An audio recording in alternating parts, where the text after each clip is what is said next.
최근 유튜브 코리아는 2025년 한국 인기 채널을 조사하고 분석해 다음과 같이 평가했습니다.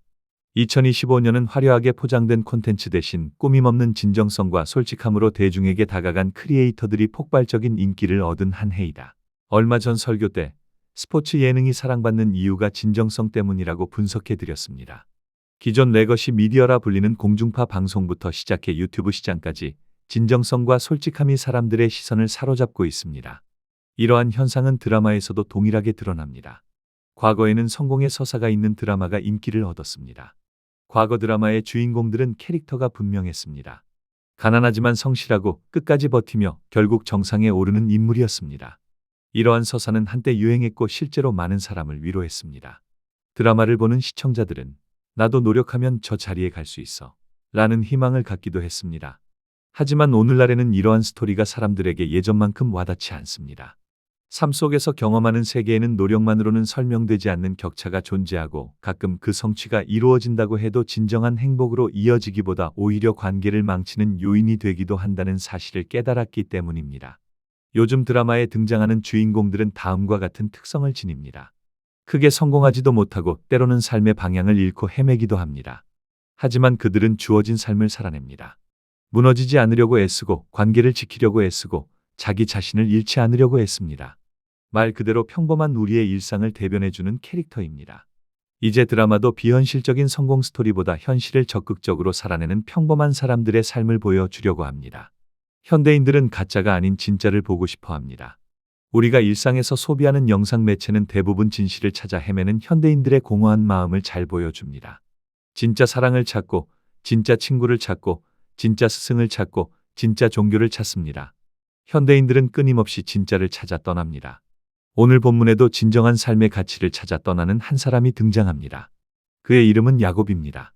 불행하게도 이 여정의 시작은 가족 관계가 깨어지는 데서 시작합니다. 야곱의 형 에서가 이방 여인과 결혼합니다.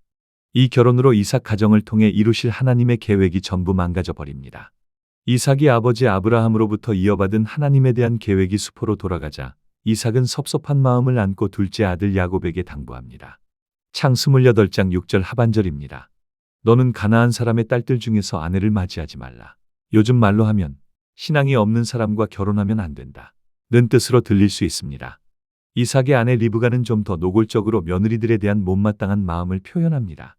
창 27장 46절입니다. 리브가가 이삭에게 이르되 내가 햇사람의 딸들로 말미암아 내 삶이 싫어졌거늘 야곱이 만일 이 땅의 딸들 곧 그들과 같은 햇사람의 딸들 중에서 아내를 맞이하면 내 삶이 내게 무슨 재미가 있으리이까. 여기서 햇사람의 딸들은 에서의 아내를 말합니다. 요즘 말로 하면 둘째 아들 야곱까지 신앙이 없는 사람과 결혼하면 내 인생은 절망적이야 라고 말하는 것입니다. 결혼이란 단순히 한 사람과 결합하는 것이 아닙니다. 내가 맞이하는 상대의 세계와 문화적 배경이 함께 오는 것입니다. 그래서 성경은 신앙이 있는 배우자와 결혼할 것을 권합니다. 에서의 선택은 부모와의 관계를 망쳤고 이후 하나님께서 에서를 통해 이루실 하나님 나라의 계획까지도 망쳐버렸습니다. 이것이 끝이 아닙니다. 이제는 동생과의 관계도 깨어집니다. 왜냐하면 동생 야곱이 아버지를 통해 주어진 장자 축복권을 빼앗아 갔기 때문입니다. 형 에서를 피해 어쩔 수 없이 떠나는 이 여정은 사실 하나님이 야곱을 통해 이루실 새로운 계획이었습니다. 심지어 이 계획을 야곱의 부모 이삭과 리브가도 지지해 줍니다. 하지만 현실은 야곱이 빈손으로 가정을 떠나는 것입니다. 그의 미래는 불안정했고 그는 형의 분노를 피해 도망치고 있었습니다. 야곱은 브엘세바에서 떠나 하란으로 향해 갑니다. 할아버지이자 믿음의 조상 아브라함의 여정을 거꾸로 거슬러 가는 것입니다. 날이 어두워지자 야곱은 한 곳에 유숙합니다. 그리고 돌을 가져다가 베개를 삼고 그곳에서 잠을 청합니다. 이때 꾼 꿈이 오늘 본문의 내용입니다. 꿈의 내용은 다음과 같습니다. 야곱이 보니 사닥다리가 있는데 하늘까지 이어지는 사닥다리였습니다. 이 사닥다리는 물리적 법칙상 곡선이어야 하늘까지 연결된 것처럼 보일 수 있습니다. 직선이라면 그 끝을 관찰하기 쉽지 않습니다. 그 사다리로 하늘과 땅을 오르락내리락하는 천사들이 보였습니다. 이어서 하나님이 등장하시면서 자신을 소개합니다. 창세기 28장 13절 하반절입니다. 나는 여호와니 너의 조부 아브라함의 하나님이요 이삭의 하나님이라. 내가 누워있는 땅을 내가 너와 내 자손에게 주리라. 그리고 하나님이 야곱을 축복합니다. 15절입니다. 내가 너와 함께 있어 내가 어디로 가든지 너를 지키며 너를 이끌어 이 땅으로 돌아오게 할지라. 내가 내게 허락한 것을 다 이루기까지 너를 떠나지 아니하리라 하신지라. 야곱의 꿈속에 나타난 하나님이 야곱에게 하나님의 나라를 맡기시는 내용입니다. 이 약속은 아브라함이 받았고 이후 그의 아들 이삭이 받았습니다. 하지만 여기서 우리가 생각해야 할 중요한 부분이 있습니다. 그렇다면 이삭에 이어 이 위대한 사명을 맡아야 할 사람은 에서였는데 하나님은 왜 야곱에게 이 위대한 사명을 맡기시는 것일까요? 더 직접적으로 질문하자면 이 위대한 사명을 이룰 사람이 왜 장자 에서가 아니라 차자 야곱일까요? 정답은 야곱이 하나님을 찾는 사람이었기 때문입니다. 사회적 조건은 에서가 월등하게 좋았습니다. 하지만 에서는 자기 욕망으로 충만한 사람이었습니다. 이에 비해 야곱은 비어있는 사람입니다. 에서와 야곱의 가장 큰 차이는 능력이 아니라 결핍에 대한 태도입니다.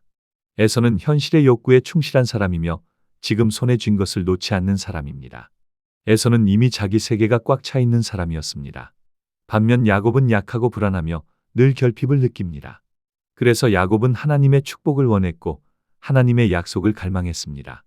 이처럼 하나님은 자기 욕망으로 가득 찬 사람보다 결핍으로 비어있음을 견디는 사람을 통해 일하십니다.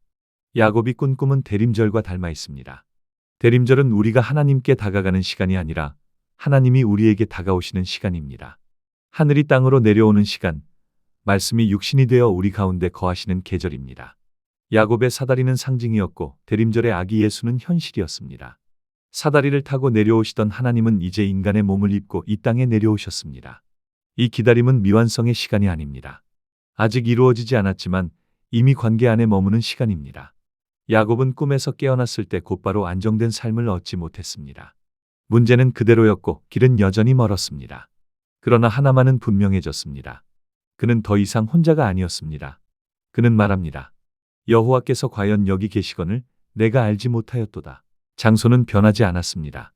야곱의 삶 가운데 변한 것이 하나 있습니다. 바로 하나님과의 관계입니다. 하늘에 닿은 꿈이란 성취의 높이가 아니라 결국 관계의 깊이입니다. 이날 야곱은 꿈을 통해 하나님과 깊은 언약적 관계를 형성하게 되었습니다. 대림절 기간을 보내는 여러분 모두 하늘에 닿는 꿈, 하나님과 함께 미래를 열어가는 꿈을 꾸는 사람들이 되길 바랍니다.